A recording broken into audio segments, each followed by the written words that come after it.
Con il professor Zecchi, che ha partecipato a questo incontro con candidati sindaci sulla sanità, lei ha usato un termine forte: indignato.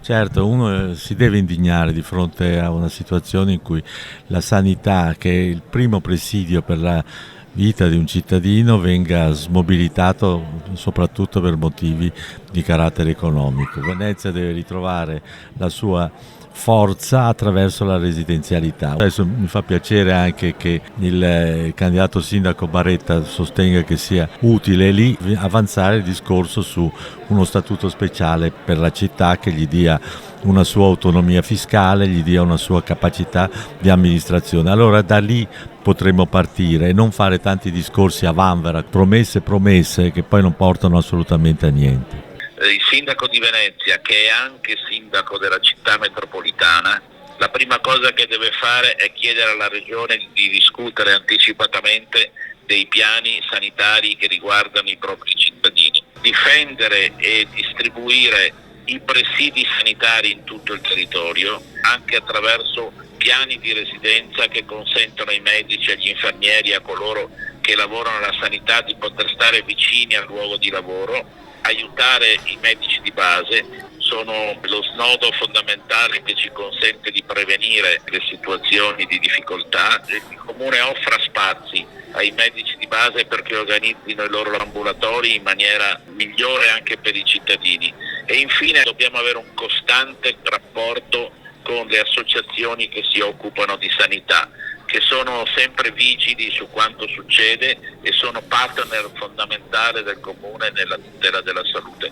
Quello che ho detto prima era mettere in rete tutto il sapere e tutte le informazioni per poter essere più precisi e personalizzare tutti i vari servizi sanitari. Questo è possibile farlo. Abbiamo la telemedicina che non sta funzionando ed era prevista, con tutti i problemi che hanno anche gli anziani di spostamento. Avere in rete tutte le informazioni e fare in modo che un medico di base possa dialogare direttamente con il geriatra, lo specialista e anche quelli del SUEM sia fondamentale. Nel nostro programma è anche contemplato un biomonitoraggio da fare il prima possibile per quanto riguarda il livello di metalli pesanti nel sangue dei bambini, perché viviamo nella regione, una delle regioni più inquinate d'Italia. Venezia ha un fardello di problemi. Il primo è sicuramente quello legato all'anzianità delle persone che la abitano, e su questo l'azione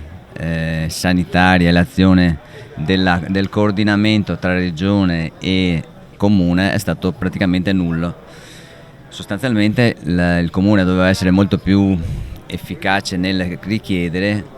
Abbiamo posti letto che mancano, abbiamo situazioni di reparti che sono sempre più poveri, abbiamo una realtà della parte monumentale dell'ospedale civile che è ormai libera e che rischia di andare ancora una volta a potenziare l'ambito ricettivo e alberghiero. Il tema della sanità, della salute è basilare veramente nel nostro programma, soprattutto per gli interventi che l'amministrazione può fare nell'immediato nell'ambito dell'ambiente, della salute dei cittadini, di cui il Consiglio e il Sindaco devono essere assolutamente garanti. Nel programma ci sono tutta una serie di provvedimenti e di proposte per la sanità, per i servizi, quei servizi che sono fondamentali per la tutela della salute dei cittadini, la casa, la residenzialità, i trasporti. Deborah Onisto, ma tutti contro di lei, poteva darsi la maschera di Brugnano così almeno non...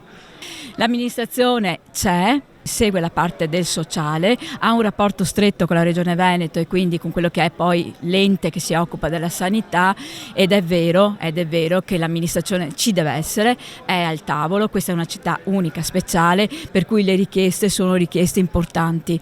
È una città che ha bisogno di avere servizi particolari e tutto è legato, dal trasporto alla risposta agli servizi, quindi io credo che da questo punto di vista il sindaco Brugnaro abbia messo in campo veramente delle figure che hanno potuto dare risposte, e ci auguriamo insomma che la prossima amministrazione possa anche contemplare ulteriori istanze. Il sindaco è la massima autorità in campo sanitario della città. Il depauperamento dei servizi sanitari sono la conseguenza dello spopolamento della città. Finché la città andrà avanti in terraferma e i giovani non avranno possibilità di lavorare in questa città, è chiaro che anche le strutture sanitarie vengono depotenziate. È un corollario, quindi Venezia va ripopolata, vanno create le premesse per una amministrazione di prossimità, un comune autonomo di Venezia insulare, che è la premessa per uno statuto speciale, attrarre fondi, ingenti fondi per la residenzialità e anche per le strutture sanitarie.